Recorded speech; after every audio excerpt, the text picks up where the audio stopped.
before we can start, first of all, as always, let's review the previous race that was in Netherlands, the Dutch Grand Prix at Zandvoort. What a race, guys. Super happy. We have to talk about it. Starting on last place after a bad weekend and a bad qualifying session. And the race, thanks to the rain, turned out and give us an amazing chance to score points, and it happened. I am last here in the start. The start was pretty bad, I have to say, because most of the time the runners ahead start on soft, I start on medium, because the rain will come at some point of the race. We were not able to understand why exactly, but just in case I decided to start on medium, in case I had to do a lot of laps on dry. And I am at the back of the grid and the left side of the screen. As you can see, very bad start. I lost meters with all cars. Anyway, I was patient. I lock up here because some cars lock up as well. Basically from now, just waiting. But look at that. Here I almost crashed into the Sauber because people brake so suddenly here. And here in the Radillon in the back corner, I take the opportunity round the outside.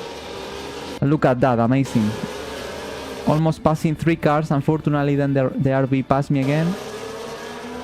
But I gained 1 place. I gained the place with Joe.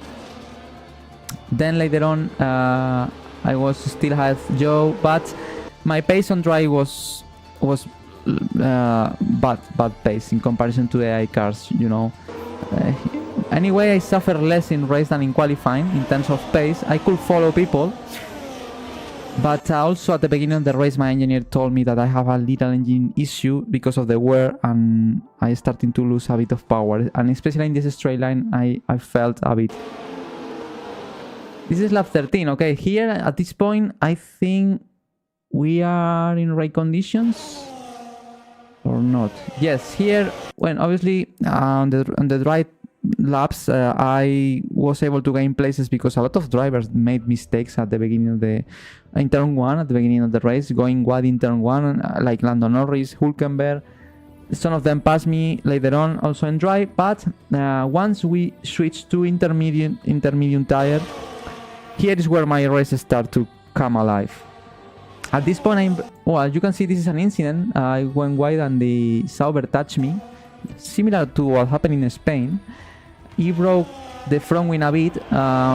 It broke also a bit my floor, but nothing serious. Anyway, fortunately, I was able to recover the place very soon in the next corner. Here, in turn 1, is where I gained the advantage to the rest of the drivers.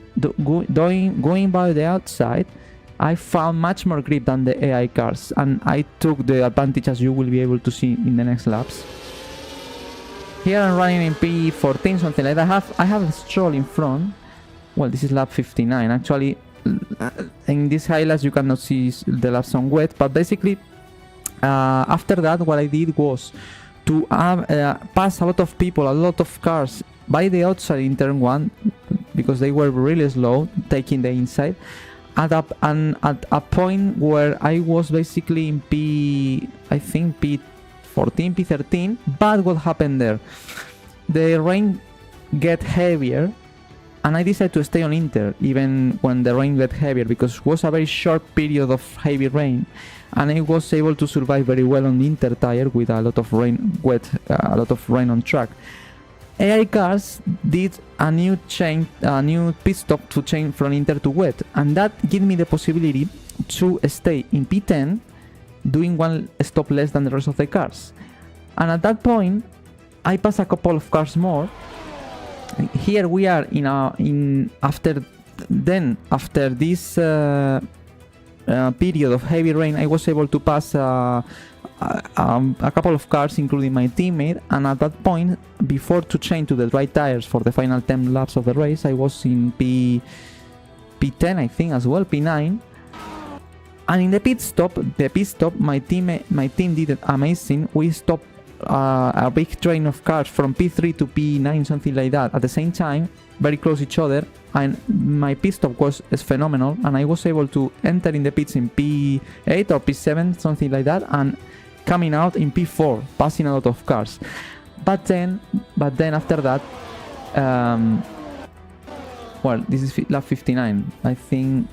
Okay, here we are in wet still. Sorry.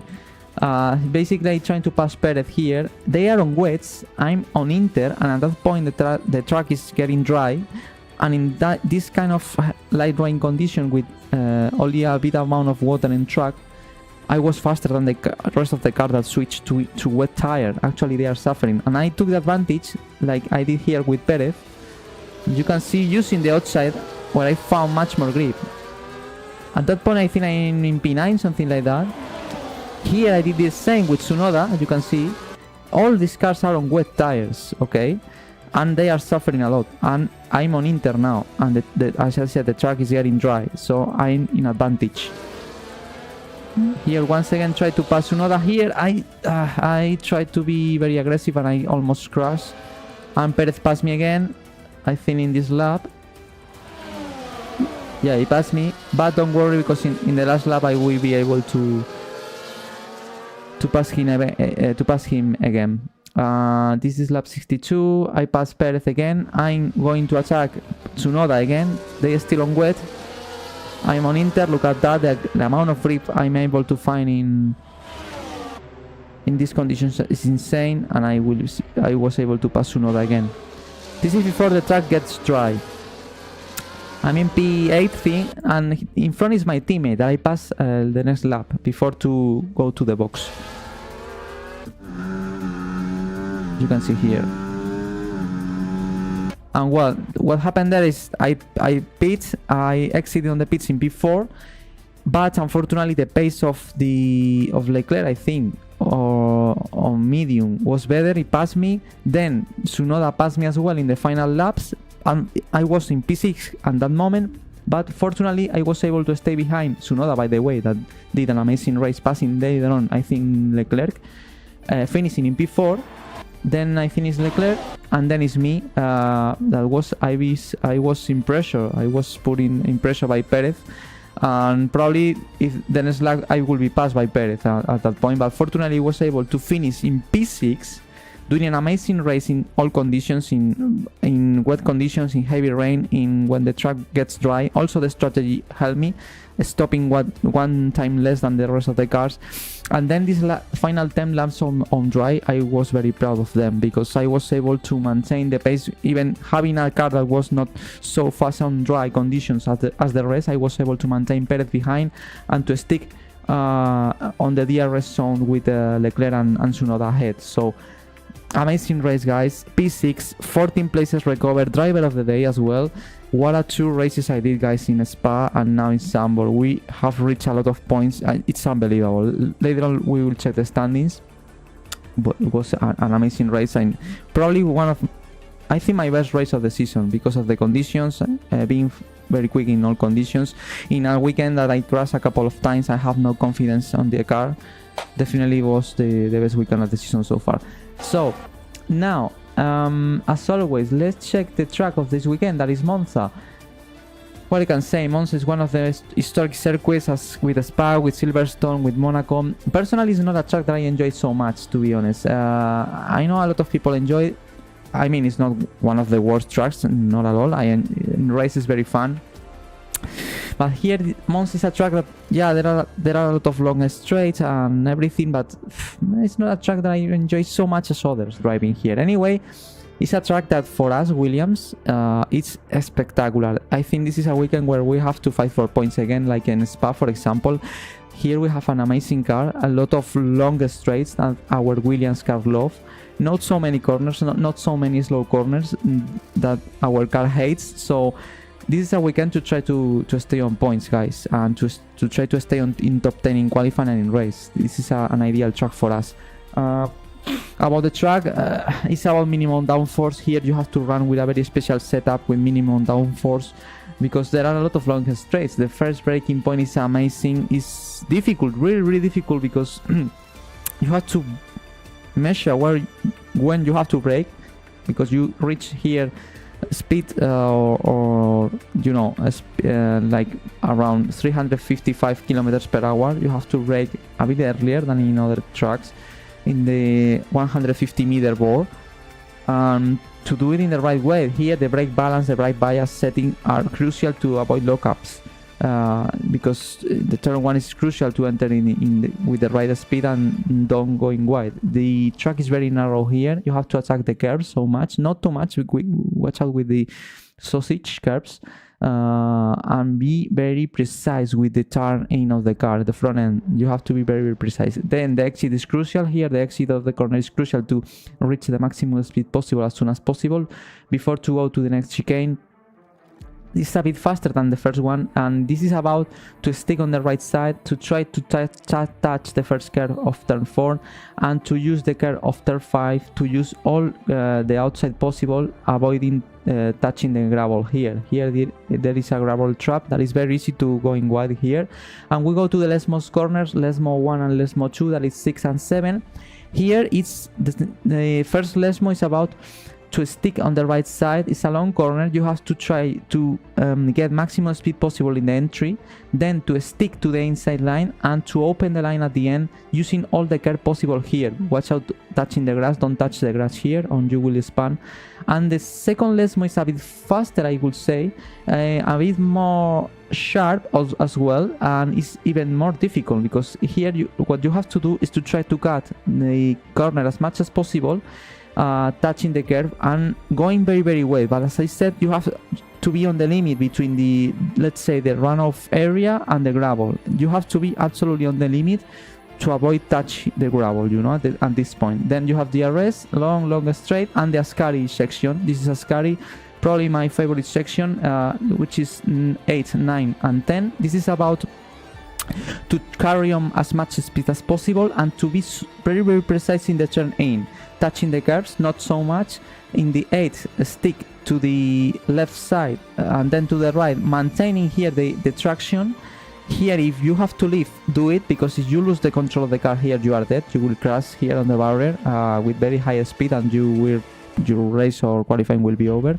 And then in turn 10, it's about to maintain the speed as much as possible, trying to accelerate, to put the foot on the full throttle as soon as possible, using the outside curve to get maximum speed possible before the last turn, that is parabolica. Here is about, this corner is very special. It's about to stick on the inside at first as much as possible. Be patient, don't open the line so much at the beginning, because at the outside the grip is very poor.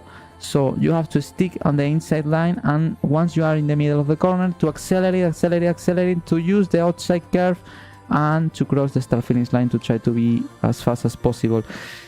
It's about to be very, very precise in the entry corners, most of them.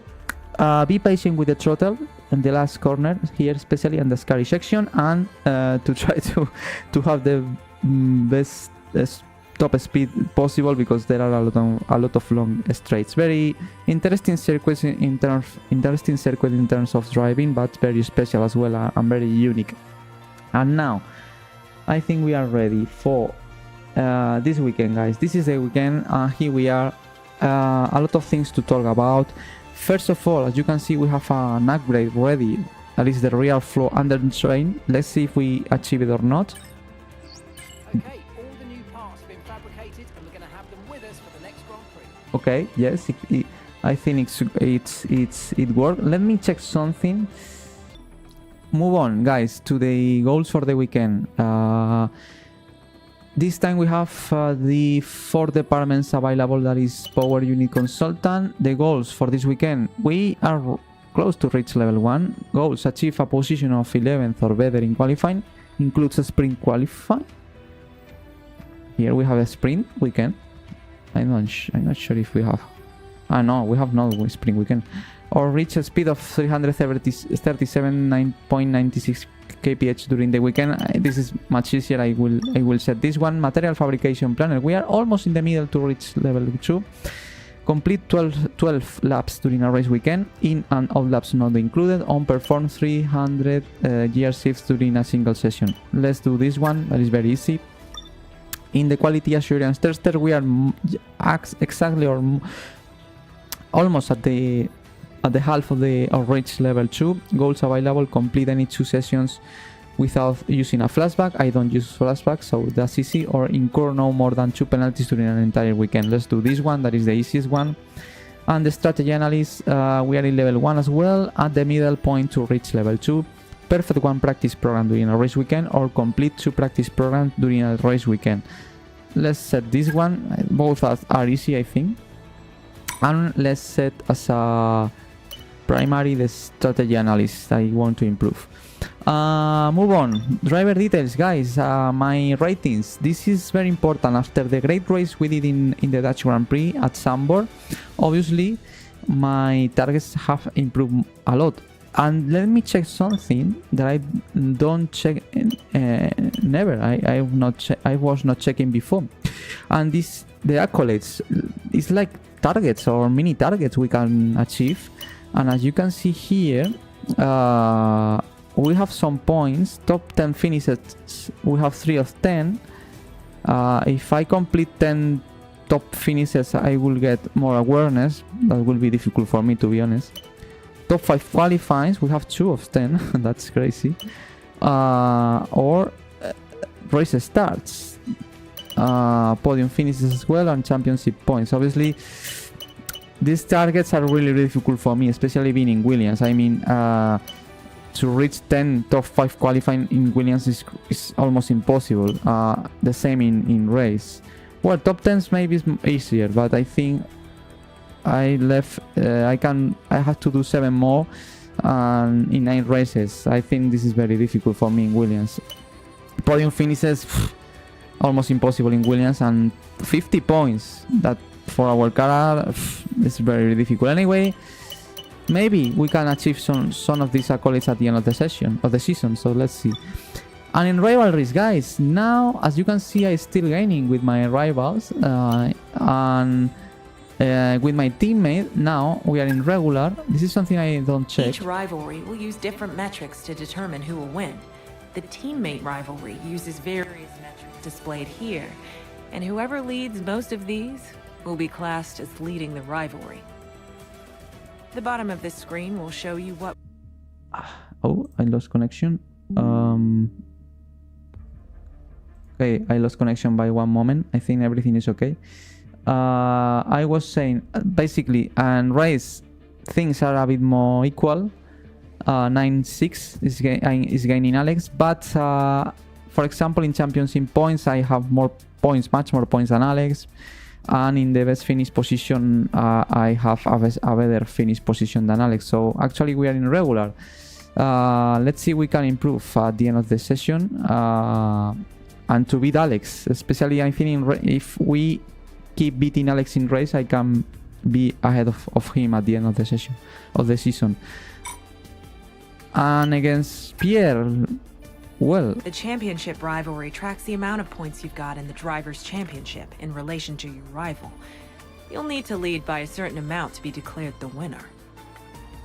Here you can see the gap needed to win, as well as the rewards that will be given. Well, you can see here, this is my rivalry with Pierre. That I don't remember at what point of the season I was in rivalry with Pierre. But as you can see in points, I'm clearly winning now after the 2 last races where I get a lot of points. If I reach 2 points more, I should gain this rivalry, and I will get points in experience, in race, in awareness, and everything. So it's very interesting to know that. I didn't know that, to be honest. And now let's see if, obviously, my rivalry with Pierre is in a very good position, and my rivalry with Alex, I think, is in a good position as well. And this is good for this graphic to keep improving my stats. After the last race, obviously I gain a lot of experience because I finished the race. The yellow line, the blue line, that is the racecraft affected by overtakes and your finish position compared to starting position. I start last and I finish 6th, 14 place gain. So my racecraft improved a lot. The orange line, the awareness, that is gained through clean races but reduced by collisions of track moments at DNFs. No collisions, no off tracks, clean race. The awareness keep racing up. The pace, the green line, reflects the speed in qualifying and margin to fastest lap in race. Qualifying was very bad. My fastest lap in race was, I think, only 0.3 off of the fastest lap of the race, so I gain a bit of pace, but as you can see, it's a bit stable because the qualifying was not good. And in focus, it reflects for in qualifying and race results versus taking vehicle performance into account. Obviously, my car is set to finish in 10 and 12, in 11 and 12 position every race. I finish in 6. The focus in the last 2 races has improved massively, and I hope it continues like that in the next races. So things are in a very good position, guys, in the last races. Let's try to keep this trending and to finish in a high this season. Well, and this is the rating of comparison and the customization. Move on to the RD. This weekend we have 782 points. In the previous weekend I saved a lot of points in case I could reach in case I could develop some major upgrades. Actually in progress only we have from my side the fuel efficiency, that it could be very interesting to save fuel in the rest of the races and to push more during races. That will be developed for September 2. I think this is after the Italian Grand Prix. And my teammate, as you can see, is delivering a lot of things. Drag reduction, wheel ring covers for 2nd September, turbo durability for 4th September, and this is very important, front wing end plates, that is major upgrade that will be ready September 11.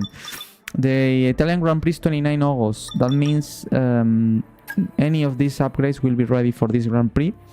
But for the next one in Azerbaijan, I think we will have a big package in terms of upgrades. So actually we are the 6th team. Let's see what teams develop this weekend. This weekend our progression won't be very big. That means we are in risk to be catched by, for example, Sauber, that is developing the cars very fast. Let's see what do Alpine and RB and Haas. So this weekend we will be losing a bit of performance. Anyway, we have a very good car for this track.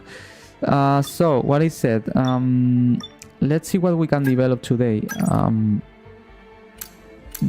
This weekend with 780 points. Let me check something. This is something I'm very interested on, and it's the energy store. This is something I want to improve because, as I said before and multiple times, this year the only component of the engine that I'm very worried is the energy store, because only we have 2 during the season. If we use one more, I will be penalized.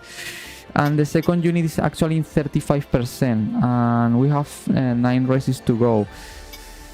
It will be difficult to maintain this energy store until the end of the season, because from 50% onwards you start to lose capacity in the battery, in the energy deployment per lap. That means I need a 100% battery every lap, because here the energy management is crucial to be competitive in races and in qualifying. So 35% and 9 races to go is not good. That's why I want to increase to improve the energy store before this season ends. But unfortunately this weekend we have no points enough. It's 817 and we have 782. Let's try to save points this weekend, guys, because I really want to improve this piece. Maybe I can spend a bit of points in something more, but let's see if we find something that is very cheap, like for example the ERS cooling. That works for, I think, for maintaining the temperatures in the right window, or maybe we can improve the hydraulics. No, I have no points for that. I have no points also for the energy store cells, and I have no points for the heave dampers. So, and in downforce, no, we cannot develop anything. This is developing actually by Albon. So basically the only thing we can improve is this, the air cooling. But I think what improve this this piece is the temperatures, and for me I think it's not a problem, the temperature of the car, so I'm not having troubles with. So I think this weekend, guys, I will save all points enough or necessary. Maybe we can improve the control electronics. That is something that only there is one piece available sorry, 2 components, but this actually is in 70%. I think we are safe. 9 races to go. I think we can do it. We can survive with this control electronics until the end of the season. I think I could improve the durability of the electronics, but I think it won't be necessary. So let's save the points for this piece that I really want to improve the reliability, guys. This is something I really want to improve. So this weekend, any develop? As I said, we have a lot of pieces in progress. So next weekend we will have major upgrades for Azerbaijan, I think. So vehicle, obviously before the practice 1 starts, I always use the all components, like the all engine, for practice 1 and 2 to save wear. And in the case of the kinetic, we are in a very good position. Let's use the number 1 unit. In heat, I think we can survive. The first unit is in 80%. I don't want to have some kind of reliability issue and to suffer some kind of terminal problem, so I will still using the second unit. In the energy store, obviously I will use the first one. We are on the limit with this component. In the turbo, let's use the first turbo. In the electronics, let's use the first electronic, and in the gearbox we are using the third gearbox. 5, let's use the second one, that is in a very good shape as well. So this is what I will use for practice 1 and 2, and from practice 3 onwards I will use a fresh engine, you know, to save a bit of wear. Tire location here, this is a track where we are using the softest tires. That means the soft here is the C5, the softest, very fragile, but probably it's a tire that we will need in qualifying. And here I think this is a track that the tire wear is minimum, but I'm not sure if the soft will be a very good race tire. I think the medium will be the best tire here, and maybe the hard is very hard. I don't know, to be honest. We are using the softest tires. Maybe the C3 is useful as well. So I think for this weekend should be nice to have. I think it's possible to be aggressive and to use a softer strategy, a soft tire strategy, using all soft tires possible, because as I said, probably the race in right conditions will be in one stop.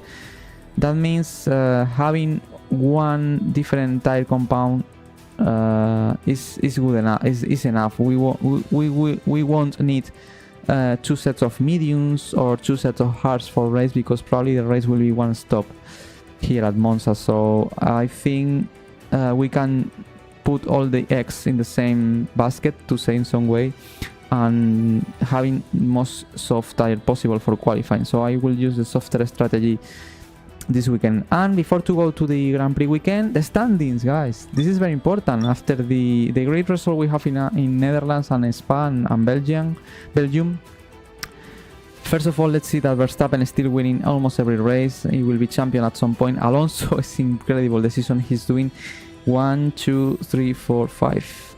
No, 1, 2, 3, 4, 5, 6, 7, 8 podiums has done Fernando until the moment. Second in the standings, Leclerc is third. Then is Perez, Sainz, Norris. That the season has been terrible for him.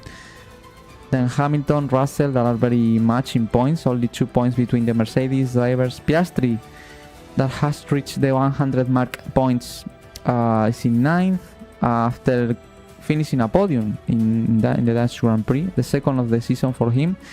Stroll in 10th, much far away from the rest. And then is me. We are leading by 1 single point, because Tsunoda, as you can see here, reached a 4th place in Netherlands. That means is now only 1 point behind me. Basically, Tsunoda has become my rival to finish 11 in the championship. Stroll is far away, I think. But as you can see, my last 2 races were phenomenal, 4th and 6th. We have reached in the last 2 races 20 points. Along to the 1 point we reached in Silverstone, we have 21. But as I said, Tsunoda, with that 4th place in Netherlands, now is putting pressure on me. Only 1 point behind me. Then is Gasly with 11, which is our rival in the championship, the rivalry we have with him. Then Ricciardo with 5 points, Magnussen 4, Albon 10 points, sorry, I didn't realize. Albon 10 points, is 11 points behind me. I think we are in a position that it will be difficult. Alex could catch me, but he can have a good race here and to catch a lot of points. So I think we have to stay sharp and to try to keep adding points to our side, let's say. And then finally it's Bottas with 2 points. He reached 1 point in Netherlands. It's the first time he scored points after Miami Grand Prix, round 6. And Ocon still with only 1 point. Joe and Hülkenberg, the only 2 drivers who has no points still. It's incredible, especially from Hülkenberg. And the standings. Thanks to my points in Netherlands, look at that. We are now with 31 points. But Tsunoda in the RB scored more points than me. That means RB now are only 6 points behind us. So definitely we have a rivalry with RB. I have a rivalry with Tsunoda in the last 9 races of the season. And the target will be to fight with Tsunoda and with RB to try to stay ahead of them at the end of the season. So very interesting in the standings, guys. Well, this is the trophies. Only 2 DNFs in this season. I'm very proud of. Well, the stats, my average grid and finish. My average finish position down a bit. Now it's in 14 after the great results in Netherlands and Belgium. Average grid 15. More than 8,500 kilometers driven. 1 fastest lap. More than 1,300 laps driven. 1 team join. And that's all. Now move on to the Grand Prix weekend with the tire allocation, and let's see what kind of weather we have and what the other team does in terms of developing the car. Let's see if someone has catch us or not in the development race. So let's go to the race weekend. Very interesting weekend. Hi guys, we have to take the opportunity here at Monza, and it's a track that suits very well for us. So definitely we have to try to score points again for 3rd consecutive race. It will be very, very nice for us. I hope Albon score points as well for our fight in the Constructors Championship with the RB. Round 16 of 24, 9 races to go. We are in the final part of the season, guys. So let's see what we can do.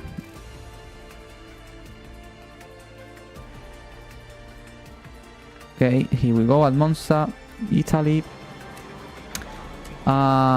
Let's see now the messages first. This is our tires for the weekend.